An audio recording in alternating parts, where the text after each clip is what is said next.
Hello and welcome back to Inception classes. This is the first class of class 11th of physics. Okay, and we are going to discuss about the very first chapter, that is physical world.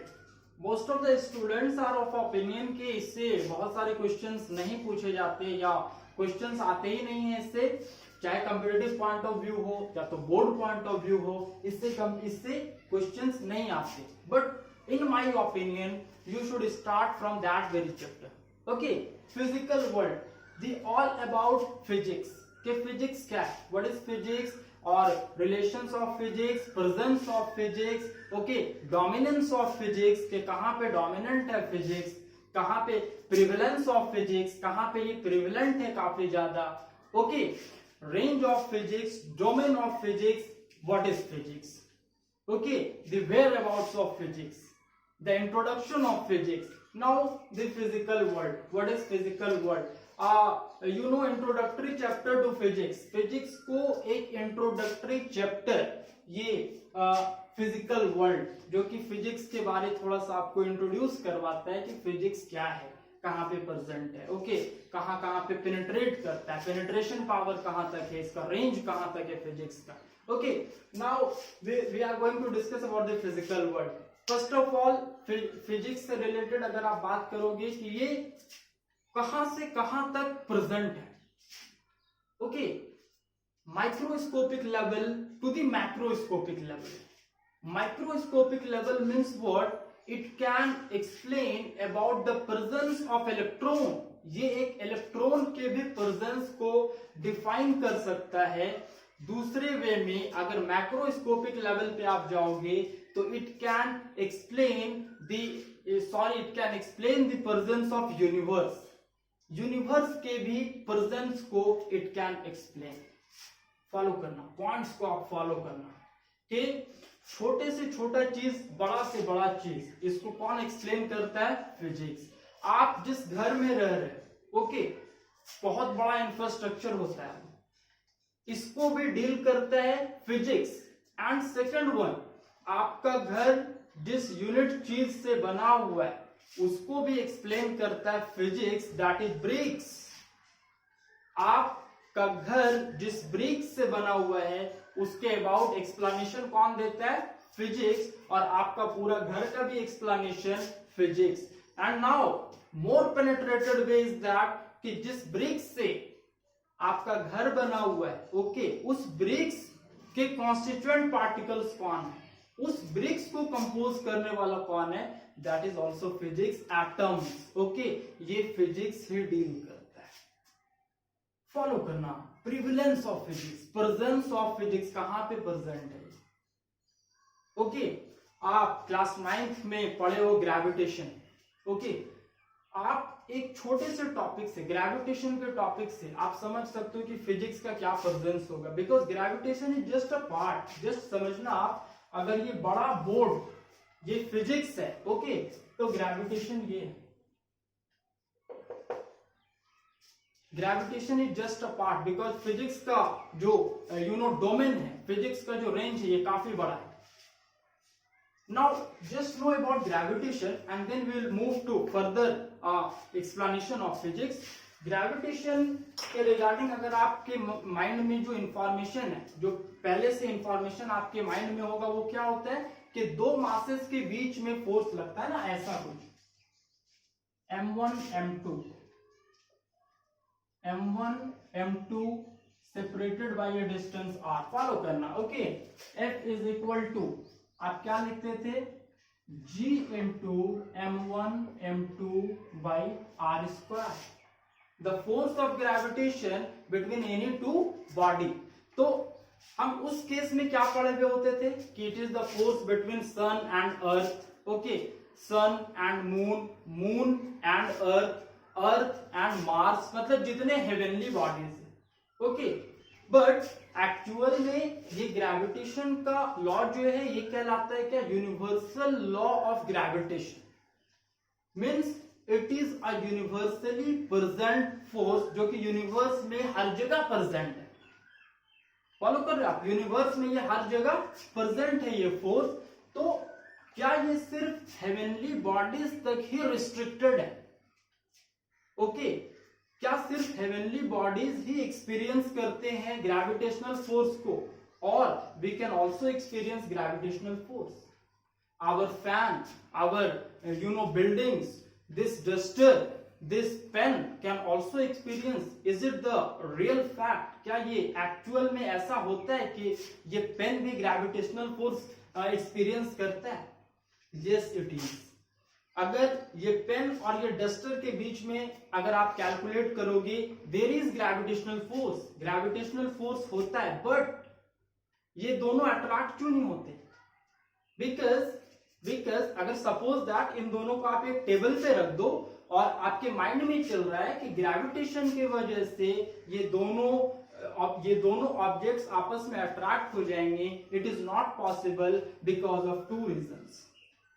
दो reason है कि ऐसा possibility नहीं है. What is the reason? First of all, इन दोनों के बीच में जो ग्रेविटेशन फोर्स लग रहा है, ओके, ये काफी फीबल है, काफी कम है. हाउ? ये देखो आप, ग्रेविटेशन फोर्स डिपेंड करता है मासेस पे. मासेस जितने बड़े होंगे ग्रेविटेशन फोर्स उतना स्ट्रांग होगा. जस्ट फॉलो करना, it is proportional to m1 into m2. और ये मासेस नेग्लिजिबल, काफी कम, कुछ नहीं है इसमें. Okay, that's why attraction possible है ही नहीं, बिकॉज ये जिसपे ये डिपेंड करता है ये नेग्लिजिबल है, ना के बराबर है. First case. Okay, second one, कि अगर अट्रैक्शन पॉसिबल होता, मान लेते हैं कि ये दोनों अट्रैक्ट करता, लेकिन फिर भी क्यों नहीं कर रहा है? मान लेते हैं कि अगर ये m1 m2 पे बहुत कम प्रोपोर्शनल होता, ओके, तो ये अट्रैक्ट कर जाता, फिर भी क्यों नहीं कर रहा? बिकॉज एक तीसरा फोर्स, जब आप इसको टेबल पे रखते हो तो एक तीसरा फोर्स इसको अपने तरफ खींचे हुए होता है. That is gravitational force of earth. काफी strong force, very strong gravitational force of earth. ये दोनों ऑब्जेक्ट को ये अपने तरफ खींचे हुआ है. दैट्स व्हाई ये दोनों अपने तरफ नहीं खींचाते, ये दोनों अर्थ की तरफ खींचे हुए. फॉलोड, ये black board and me, okay, हम दोनों के बीच भी ग्रेविटेशन फोर्स लग रहा है, बट ये इसको सम अदर फोर्सेस जो है ये होल्ड किए हुए हैं, एंड मेरे को कुछ other forces, that is gravitational force of अर्थ, वो होल्ड किए हुए हैं. दैट्स व्हाई हम दोनों के बीच जो ग्रेविटेशन है वो ऑपरेट नहीं कर पा रहा है. ओके, पहला रीजन. दूसरा रीजन कि मासेस काफी कम है, दैट्स व्हाई ग्रेविटेशन का एस्पेक्ट. तीसरा एस्पेक्ट समझना, ये बोर्ड का एक पॉइंट और बोर्ड का ये पॉइंट, मान लो ये एटम बोर्ड का और ये एटम बोर्ड का, फॉलो करना, इन दोनों के बीच भी ग्रेविटेशनल फोर्स एग्जिस्ट करता है. ओके, बट क्यों नहीं अट्रैक्ट हो पा रहे? ओके, बिकॉज बीच में बड़ा सा बैरियर लगा हुआ है. दैट्स व्हाई बड़ा सा बैरियर है बीच में, that's why. But gravitation exist there, gravitation exist करता है.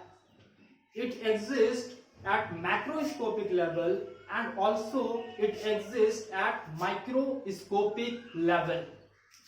मैक्रोस्कोपिक लेवल पे भी, माइक्रोस्कोपिक लेवल पे भी ये ग्रेविटेशन एग्जिस्ट करता है. अब आप सोच के देखो, gravitation is a part of physics. ये बड़े एस्पेक्ट के लिए भी, छोटे एस्पेक्ट के लिए भी होल्ड करता है. तो अब सोचो फिजिक्स का पेनिट्रेशन पावर कितना स्ट्रांग होगा. ओके, जिस कैमरा से ये रिकॉर्डिंग चल रहा है, ओके, वो भी, उसको भी डील करता है फिजिक्स. फॉलो कर रहे हो आप? फॉलो कर रहे हो? हम, मेरे और आपके बीच में जो कनेक्शन एस्टैब्लिश किया हुआ नेटवर्क सिस्टम, फॉलो करना, ये भी गवर्न होता है फिजिक्स के लॉज के तहत. जो नेटवर्क सिस्टम अभी वर्क कर रहा है, टोटल इन्वॉल्वमेंट फिजिक्स का. देन आप जो मोबाइल पे, अब जो के आपके मोबाइल पे वीडियो स्ट्रीम करेगा, ओके, जो स्ट्रीमिंग होगा वो भी according to the laws of physics, physics के लॉज के according. Therefore you can't think of the domain and range of physics. कितना वास्ट है, कितना स्ट्रॉन्ग प्रेजेंस है, कितना ज्यादा प्रेजेंट है हर जगह पे, each and everything. Pen, copy, table, bench, you can say cells, means biology और केमिस्ट्री में भी फिजिक्स का प्रेजेंस है. बायोलॉजी में जितने शेप्स हैं उनको डिफाइन कौन करेगा? फिजिक्स डिफाइन करेगा। और केमिस्ट्री में एटम्स के शेप को, साइज को, ओके, मॉलिक्यूल्स के शेप के साइज को कौन डिफाइन करेगा? फिजिक्स डिफाइन करेगा। Means it has got broad presence, काफी ज्यादा प्रेजेंट है each and every aspect of life में, हर जगह ये प्रेजेंट है। जिस सब्जेक्ट के रिगार्डिंग आज आपको इंट्रोडक्शन दे रहे हैं क्लास 11th का, ओके। नाउ ये सारा कुछ ग्रेविटेशन के रिगार्डिंग। अब फिजिक्स में आपको इंट्रोडक्शन में और क्या पढ़ना है? जैसे फॉर एग्जांपल आप हीट ट्रांसफर होता है, ये फिजिक्स का पार्ट होता है, ओके। क्लासिकल फिजिक्स होता है, मैकेनिकल फिजिक्स होता है। ये फर्दर हम लोग पढ़ने जा रहे हैं कि क्लासिकल और मैकेनिकल फिजिक्स क्या है, पार्ट ऑफ फिजिक्स। ये भी के मतलब कि फिजिक्स के अंदर जो है ये क्लासिकल और मैकेनिकल फिजिक्स है, इसके रिगार्डिंग भी हम लोग डील करेंगे फर्दर। देन सोसाइटी में फिजिक्स क्या क्या चेंजेस लाया, okay, significance of physics. Society में फिजिक्स कैसे रिलेटेड है? तो first thing, the very first thing जो कि एकदम मॉडर्न एग्जांपल है आपका, ओके, कि ये चीज का इन्वेंशन हुआ फिजिक्स के द्वारा, तो क्या हो गया? सोसाइटी में एक बड़ा सा चेंज आ गया, that is solar cell, okay. जो सिलिकॉन का सोलर सेल बना होता है, इसने क्या किया? एक ऐसा फिजिक्स का कॉन्सेप्ट जिसने इलेक्ट्रिसिटी के कॉन्सेप्ट को ही बदल के रख दिया। बिकॉज एज यू नो कि सोलर पैनल्स डायरेक्टली सनलाइट को कन्वर्ट कर देते हैं, किसमें? इलेक्ट्रिसिटी में। This is a direct conversion of electricity that has brought a significant change in the society. Society में काफी बड़ा चेंज लेकर के ये फिजिक्स का एक कॉन्सेप्ट आ गया कि without any power generation plant, just through a single solar panel you can get electricity. एक सोलर पैनल अगर लगा दिए तो आपको इलेक्ट्रिसिटी मिलता रहेगा, और वो भी एक ऐसे सोर्स से जो कभी खत्म होने वाला नहीं है, that is solar energy. The significance of presence in our society. हमारे सोसाइटी में कहां पे फिजिक्स काफी ज्यादा के डोमिनेंट है, काफी ज्यादा डोमिनेंट है हमारे सोसाइटी में। फॉलोड, समटाइम्स आप इस बात को फॉलो कर सकते हो कि physics give rise to inventions and in other times inventions give rise to physics. For example, कैसे? मोबाइल फोन, ओके, इसने एक नया टाइप का इन्वेंशन कर दिया, that is networking system, okay. Physics में एक नया कॉन्सेप्ट ऐड हो गया।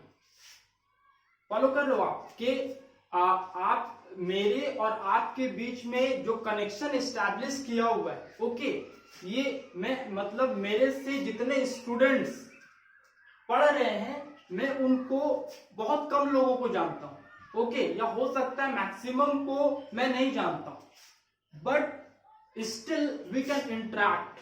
हम लोगों के बीच में एक वे ऑफ इंटरैक्शन डेवलप हो गया। ये कैसे? How? This is the physics. Follow कि नया थिंग, जो नया चीज जनरेट हुआ फिजिक्स में, that has lead to a social change. इसने सोसाइटी में एक चेंज ला दिया, where I can deal with millions of students at a single time, okay. Physically present अगर कहीं भी मेरा होता, अगर मतलब फिजिकली प्रेजेंट हम कहीं भी रहते, देन पॉसिबिलिटी था कि 30 to 60 स्टूडेंट्स, ज्यादा से ज्यादा आप 100 स्टूडेंट्स को डील कर पाते। बट ये फिजिकल प्रेजेंस होने की वजह से now there is digital presence. Follow कर, डिजिटल प्रेजेंस। डिजिटल प्रेजेंस की वजह से आई कैन डील और any teacher can deal millions of student at the same time. This is the concept of physics, okay. ये अपने आप में नया नया चीज देता है और नए नए चीज इसमें ऐड होते चले जाते हैं। This is the total all about of physics, whereabouts of physics. Total introduction means ये total introduction just a fraction of introduction, because physics के लिए अगर आप लिखने के लिए शुरू करोगे then it will take lots of time, years and years जो है ये पास करता चला जाएगा, then you can't even imagine आप एक कॉर्नर लिख पाओगे फिजिक्स का, इतना पार्ट लिख पाओगे, इतना भी नहीं लिख पाओगे फिजिक्स के regarding. That's why it is an introduction of physics, physical world. Okay, the first lecture on physical world and second lecture will be provided very soon, where we will deal with certain types of forces, for example gravitational force हो गया, then mechanical force हो गया, फिर उसके बाद इसमें हम लोग डील करेंगे कि इलेक्ट्रिकल फोर्स हो गया, और बहुत सारे फोर्सेस जो कि एग्जिस्ट करते हैं नेचर में, वो सारे फोर्सेस से हम लोग डील करेंगे in the very next lecture. Then please if you have some time then watch then read the book. Okay, book पढ़ के lecture देख के just know about the introduction of physics, then only जब आप आगे के chapters को proceed करोगे then you will find you know कि एक आपका जो learning process है, okay, इसमें काफी ज्यादा ease आएगा. Lastly, thanks for watching the lesson.